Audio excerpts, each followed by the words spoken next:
Nate's team started throwing punches at my security guards. My security guards dropped his team, and it just... Tank looked very uncomfortable facing off. He just did. I've seen other face-off this Tank done. He gets in their face and they're intense and he looks good. He looked very meager up there. You've had 8 fights and you're gonna go tangle with Tank Davis. And the story instantly comes out. Jake is so much bigger. There is such a compliment to Jake within that insult. It is meant to be... Gervonta "Tank" Davis set the internet on fire after smashing a chair over Jake Paul during their latest press conference. A wild moment Jake brushed off by promising revenge in the ring. During their heated face-to-face, Tank didn't hold back, calling Jake a huge piece of fat with zero boxing skills, and reminding everyone that size doesn't win fights, skill does. He even vowed to knock Jake out, a claim that sparked plenty of backlash. Fans and boxing pros alike think he's out of his mind to believe his lightweight power can hurt a man nearly 60 pounds heavier. Even Tank's own coach, Calvin Ford, seems worried, quietly admitting that this fight might be a much bigger risk than Tank realizes. You want to see clowns? Gervonta, you're the clown, buddy. You're the clown, Gervonta. Any man who puts his hands on a woman is the clown.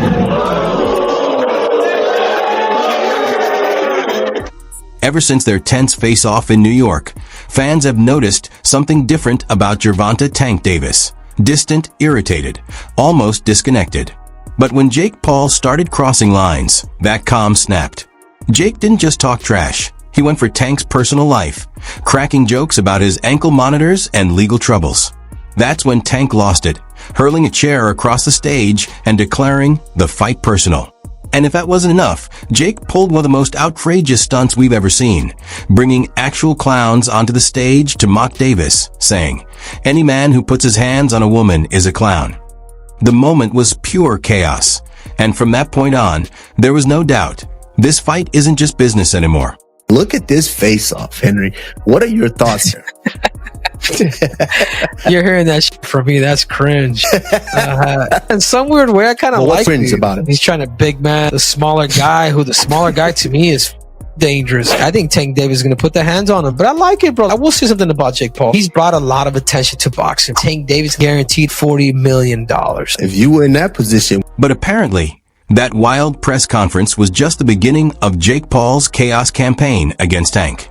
Just days after the New York showdown, Jake dropped a shocking AI-generated clip online, digitally edited to make it look like he and Tank were kissing on the mouth.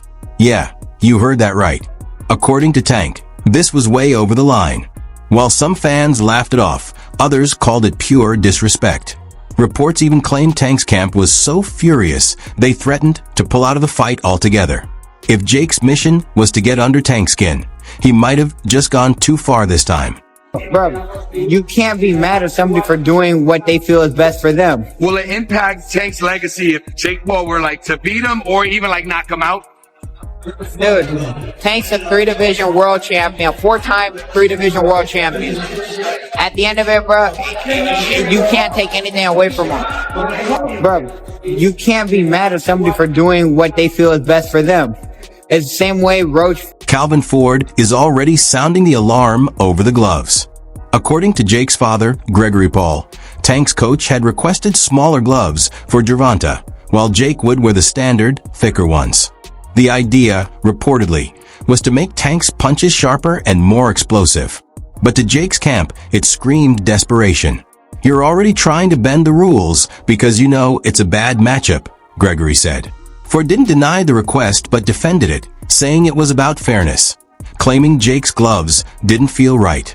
The exchange quickly blew up online, leaving fans to wonder if Tank's team was starting to lose confidence in the matchup before the first bell even rings. A 5'7" wingspan. Tank fighting me would be a fairer matchup. We're basically the same size. And you wonder why fans think Jake's fights are rigged? Because every time we see some nonsense like this, it feels like WWE with boxing gloves. Here's the kicker though. Jake threatened to sue anyone who calls his fights rigged. Yeah, you know, the same guy who preaches freedom of speech now wants to ban opinions. After that clown show with Mike Tyson that left everyone scratching their heads. Maybe. And honestly, they might be losing confidence. The weight issue just won't die down. During the New York event, when the host announced the fight would be at 195 pounds, Tank immediately jumped in. Nah, y'all said 190. You could see the frustration all over his face. That small exchange said everything. He didn't even seem sure what the official weight was. And for a guy who spent his whole career fighting around 135, even 5 extra pounds can change everything, let alone 60. Still, Tank's not backing down. In interview after interview, he keeps saying the same thing. Weight doesn't equal skill. They always think size wins fights, he said. It doesn't. Power, timing, and heart win fights. And I got all 3. He keeps promising a knockout. And maybe, just maybe, he truly believes it. Man, I'm thinking about, Bigfoot versus Littlefoot. Andre the Giant versus Wee Man. Man, this is gonna be better than damn Circus on Lake. Yeah, they're gonna look weird as hell in the ring together, man. You see how big Jake Paul is? 200 plus pounds? Man, I don't understand it. I don't get it. Yeah, the circus continue. This is why I can't stand them. Calvin Ford, though, doesn't sound nearly as confident. In a recent media chat, he said, "I just want Tank to get paid and get out safe. That's all." That one line spoke volumes. It showed just how seriously Tank's own corner is taking Jake's size advantage. Meanwhile, Jake Paul is soaking up every drop of attention. He showed up to the Miami presser in a $3 million Bugatti Chiron with Aiden Ross recording the whole spectacle, while Tank arrived in a sleek black Ferrari SF90. Both made an entrance, but Jake's confidence drowned out everything around him. He told reporters, "I'm the bigger man, the better athlete, and the smarter businessman." Tank didn't hesitate to clap back. "You're a YouTuber pretending to be a fighter." Legal problems in the last month or so and rumors about his retirement. I don't think it's a massive shock that he is taking this Jake Paul fight if it is going to go ahead, purely for the reason that that it's a lot of money for maybe not the most difficult job that he's going to have in his career. So it's a strange one, but yeah, it's just another kind of day in the sport, really, isn't it? Even Mike Tyson has stepped in to give Jake Paul some credit heading into the fight with Tank Davis. Tyson admitted that after sparring with Jake, he was sore for days, though that might have had more to do with age than Jake's actual power. Still, coming from one of the most feared punchers in boxing history, that kind of praise is massive. It's the stamp of legitimacy Jake's been chasing for years, especially now that he's desperate to prove he belongs in real boxing conversations and not just the YouTube scene. You do this when you're in your 40s. You don't do this now when people want Shakur, when you fall to a draw and Lamont Roach should be next. We get all of that. Let me tell you where I am. The fight is scheduled and it's going to happen. Despite all the noise and controversy that always seemed to follow him, Jake Paul isn't slowing down one bit. The 28-year-old from Ohio keeps insisting he's chasing a legitimate world title shot. Sure, fighting Tank Davis is more about spectacle than sanction. It's an exhibition, not an official bout. No belts, no rankings, no records on the line. But what is on the line is money, spotlight, and attention. 3 things Jake thrives on. His business partner and most valuable promotions co-founder, Nakisa Baidarian, even stepped in to clear up all the confusion, breaking down every technical detail to make sure fans know exactly what's at stake. Actually retired out of the sport because he's been, making claims saying that he's done and that he's about to retire. Basically, he doesn't want to do this no more. And I feel like, he got the big fight, and there's really no bigger fight than this. There's just no bigger fight than this, bro. At first, people were saying... According to Nakisa Baidarian, the fight's official weight cap is set at 195 pounds, fully approved by the Athletic Commission. The bout will run for 10 rounds, 3 minutes each, with both fighters wearing 12-ounce gloves. Sitting ringside will be 3 professional judges handpicked by the commission, ensuring an official scorecard and a declared winner if it goes the distance. Both Jake Paul and Gervonta Davis will also undergo full USADA testing, just like in a sanctioned world title fight, making it feel as real and regulated as any major bout, even if it's still technically an exhibition. When you go get an actual real boxer, for real boxer, who is a knockout artist, who is still in his prime, and now you put him in this exhibition, This just shows me right now that the sport is officially gone, and the only hope we have is September 13th. Canelo and Bud Crawford. That announcement was supposed to quiet the critics, claiming the fight was fake or staged. But it didn't. The label exhibition still looms over the event, making many in the boxing world uneasy. Paulie Malignaggi being a prime example. Malignaggi didn't hold back, calling the whole spectacle a circus. He pointed out that people aren't fully grasping what it actually is. It's not a real fight. It's an exhibition, he said bluntly. While some accused Jake of setting up fights, Malignaggi clarified that he doesn't think Jake is fixing bouts. That would be a federal crime if it were a sanctioned fight.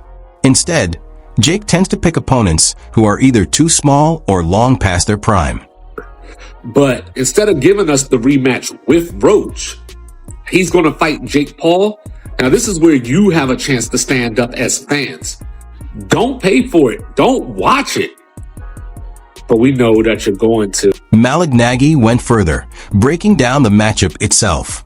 Since this fight isn't sanctioned, technically there's no legal way to bet on it.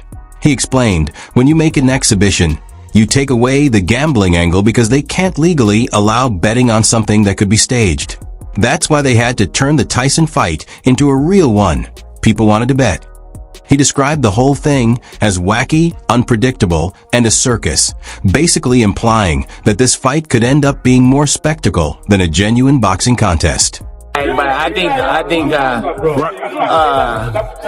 my thoughts on it is let's watch and see what happens. Ryan Garcia said that boxing turning into WWE. Yeah, with that type of matchup. You agree? But last thing, White House card, like you said, you want Conor McGregor. Yeah, but the whole thing's on WWE. So, right. So at least that's happening and getting something to talk about, something to watch. And the size difference has dominated the conversation since the fight was announced. Fans are stunned that Tank is even agreeing to step into the ring at 190 to 195 pounds when he spent his entire career around 135. Even in an exhibition, it's almost unheard of for someone that small to seriously challenge a full-size cruiserweight opponent. It's boxing. Maybe so. I just hope we get the Shakur fight before that moment. So for me, that Tank fight, I mean, as I understand it, Tank's fighting Jake Paul. Which is the most bizarre thing ever, but I'm sure it'll do massive numbers. Right. And I don't know what happened with the Lamont Roach fight, but I just hope that... Malignaggi's concern about the gloves wasn't arbitrary. The fighters will use 12-ounce gloves, which are heavier than standard pro gloves. That means each punch does less damage, offering Tank extra protection against Jake's heavier shots. But it also reduces how much power Tank can generate from his smaller frame. It's a trade-off between defense and striking impact. I mean, and you know what? PBC has to be called out in this too. They have one of the biggest stars in boxing, and they're putting them in this farcical fight. And they are struggling for survival, PBC. I mean, they are just falling apart. You know, the Pacquiao fight did terrible. Terribly promoted. Pacquiao was hardly available. I mean, it was just that they were too cheap to hire Pacquiao's. Jake, on the other hand, isn't worried about the gloves or any technicalities. He's been hyping the fight nonstop, including on the Double Coverage podcast, where he revealed a massive knockout bonus for whoever finishes the other fighter. He didn't disclose the exact amount, but called it big money, emphasizing that even a TKO would trigger the payout. The stakes just got even higher. Both fighters are clearly aiming to finish the fight inside the distance. Jake Paul made it clear this won't be like those Floyd Logan exhibitions where nobody lands a real punch. Somebody's getting knocked out. Even though the bout is technically listed as an exhibition due to the huge weight gap, Jake being about 70 pounds heavier, he insists the danger is very real. According to him, when we're in there, it's real. The punches are real. The knockout's real. True to form, he's also using psychological warfare, claiming Tank is mentally weak and crumbles when things don't go his way.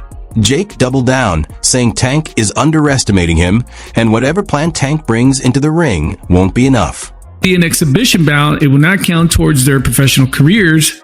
The age is close. Jake Paul is 28. Gervonta Davis is 30. But the weight difference is massive. Paul has fought around 200 to 227 pounds. Davis dominated at just 135 pounds. Many expected Davis to fight Lamont Roach Jr. again, but instead he chose Jake Paul, a fight many say is more about money than legacy. Critics suggest that comment aligns with what many observers have said about Gervonta Davis's composure under pressure.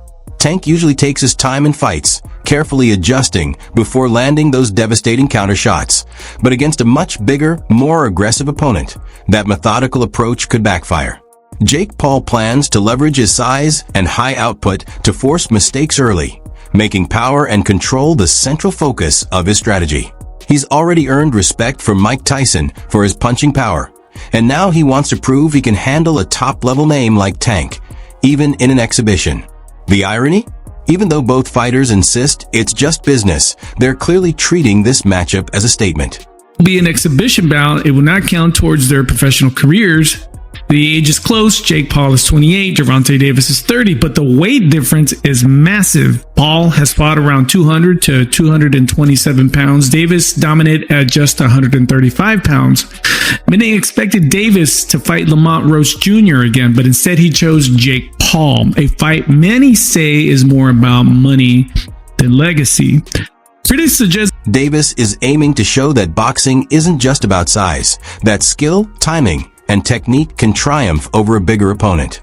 Jake, on the other hand, wants to shed his YouTube fighter label and prove he belongs in the ring with real champions, even if they're naturally smaller. Neither fighter wants to leave Miami looking foolish, which only adds another layer of tension and risk to this already high-stakes showdown.